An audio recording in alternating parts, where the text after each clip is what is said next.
Everyone, Anthony Fantano here, internet's busiest music nerd.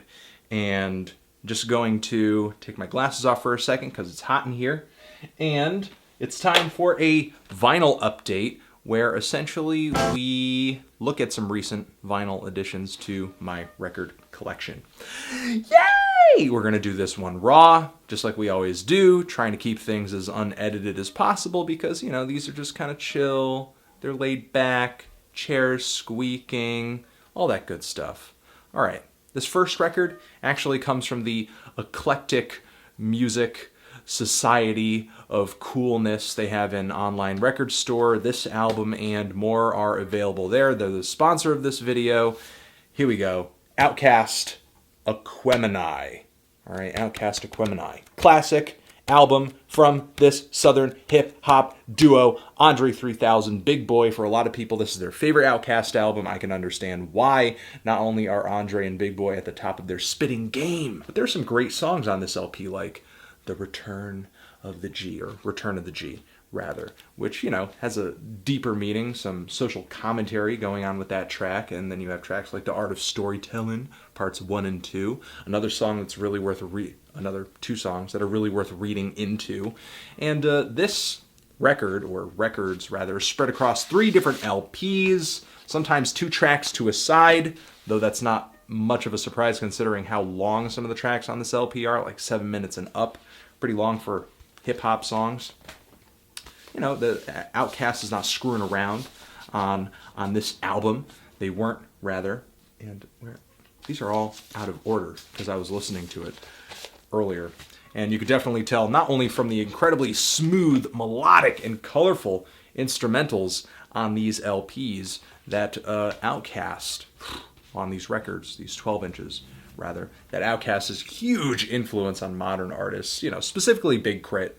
But I mean, Southern hip hop, maybe not in general with the whole trap thing going on right now. But I mean, but when it comes to people talking about Southern hip hop, Outkast, if you're talking about the greats, are mentioned, always mentioned.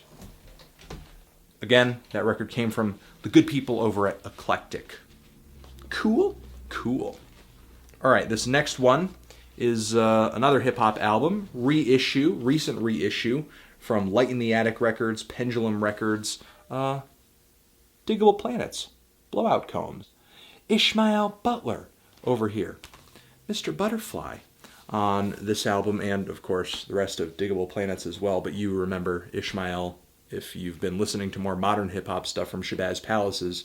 And this is a classic of theirs. Maybe some people prefer I believe this is their second album. Some people prefer their debut a little bit more because it had some more accessible songs. But if you listen to this, this is a bit more of an interesting release if you're into that Shabazz Palaces stuff more, because you could tell that even back in the 90s that things were heading in that direction because of the vocals and the singing and the really smooth, subtle flows and just the jazz rap sounds. Just now with Shabazz Palaces, it's much more strange and psychedelic and trippy and just odd in terms of the sampling and just the shape of the instrumentals. But I mean, it's cool to listen back to this and sort of see the connections, you know, and see what things at this time are sort of still being carried out right now in the Shabazz Palaces project.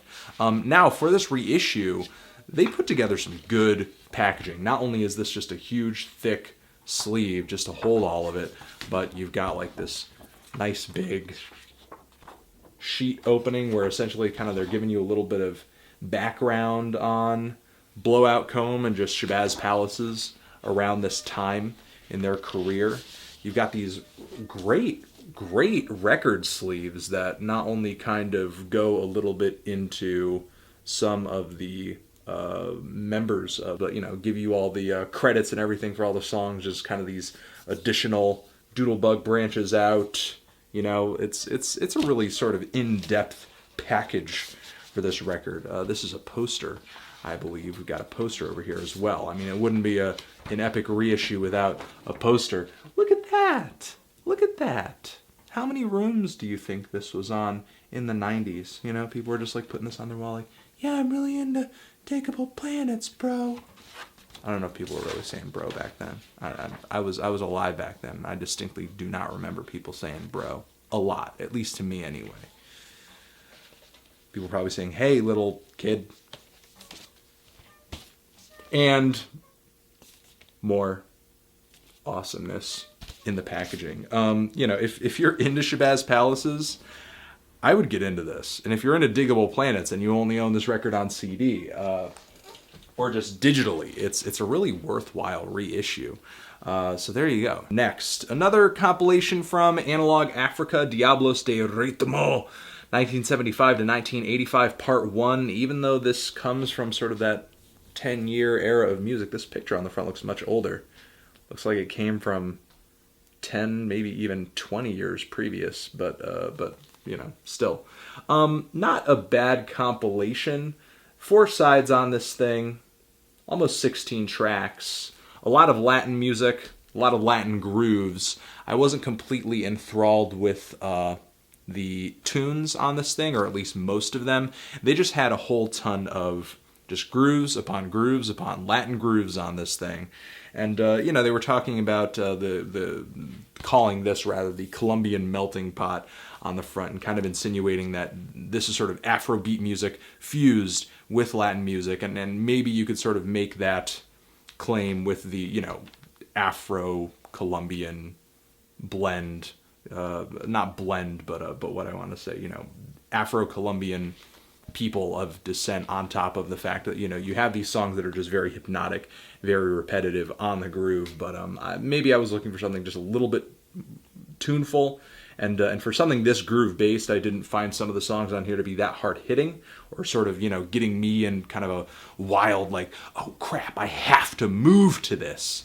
But still, you know, if you're looking for some Latin flavors that are groove heavy, then definitely check this thing out. Next, another groove-oriented record, but of a completely different variety.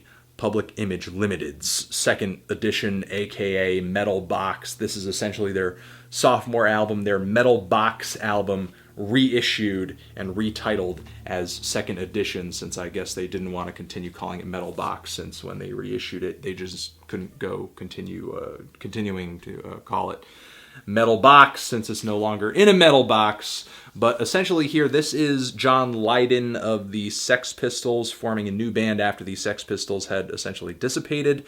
Experimental rock, post-punk, dance influence music that was influenced by the dance music of that time in the 70s, but incredibly noisy, just bleak, kind of dark and depressing, yet exciting and aggressive, and just sort of an all-out groovy sort of assault.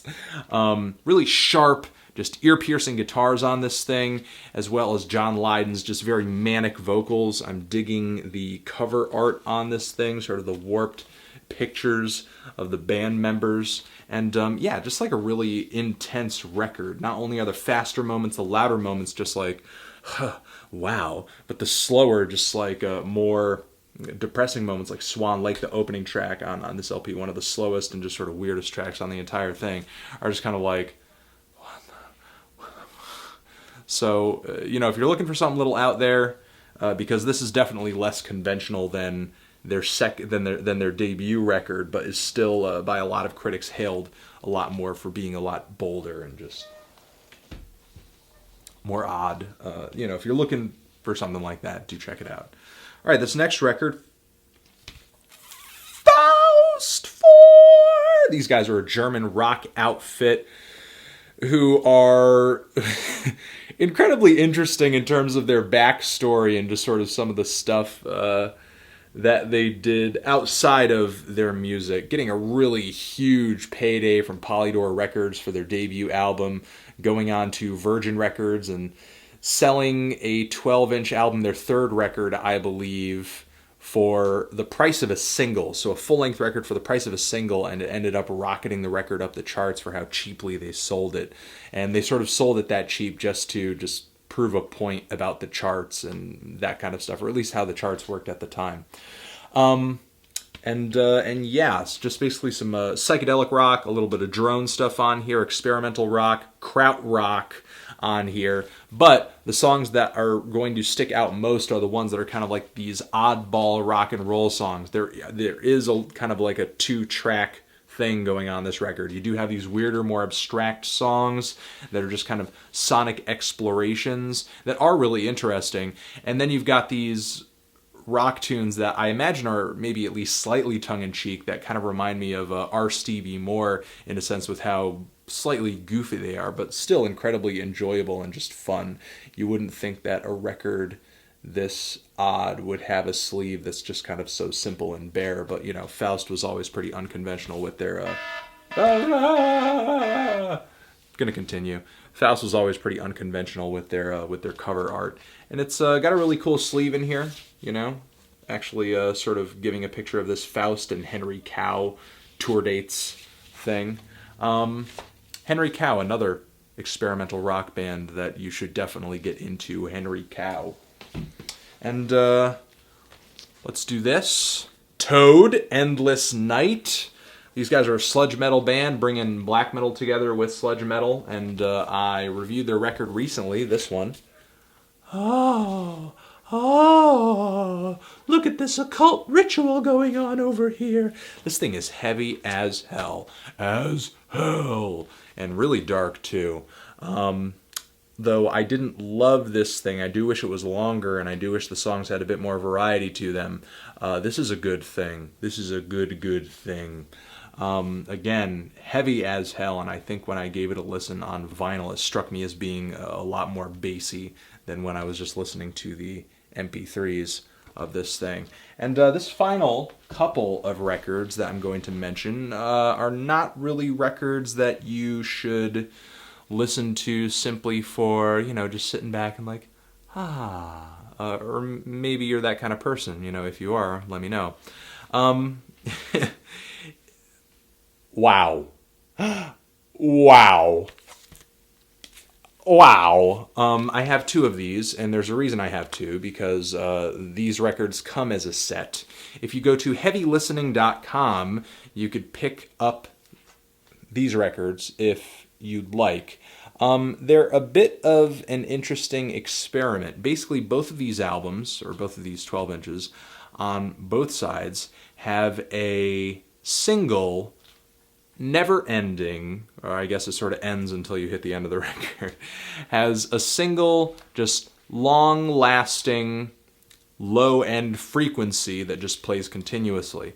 And essentially what they expect you to do is take these records, put them on turntables, maybe in a DJ set, maybe you just set up 2 different stereos and then you set up the turntables, and you essentially just kind of hang around and create a drone and create a rumble, or sort of do whatever you want with them in terms of pitch control. I think these records are kind of like an instrument in that you can take them, hook them up to a DJ set, and you could adjust the pitches, play intervals, and I guess sort of in a way play them kind of like trombones.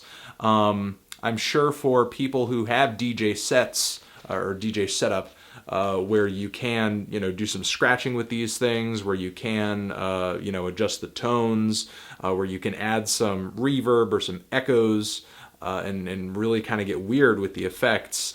These could be an interesting little tool over here. So yes, wow, over at heavylistening.com.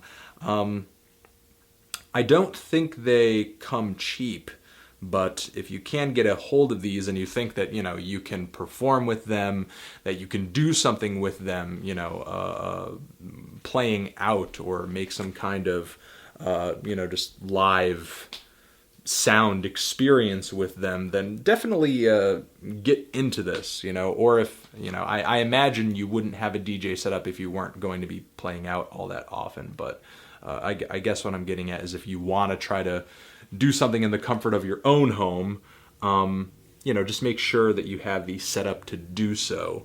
If you actually go forward and get this, that's all I'm saying, I guess. But again, if you could do something with this live, do look into it, because it could definitely be an interesting experiment. And yeah, that's it. Those are the records that I am going to talk about in this video, in this vinyl update. Thank you for watching. What did you think of these records? Have you listened to any of them? Love them, hate them, why? I guess what I want to say at this point in the video is that over there you can click on a playlist where you could watch my entire vinyl collection video series, because I know I'm just kind of showing you the new stuff, but all the old stuff and just all of my other records in alphabetical order with newer vinyl date updates on top of that are all thrown into this playlist. Okay? Cool. Anthony Fantano, vinyl, forever.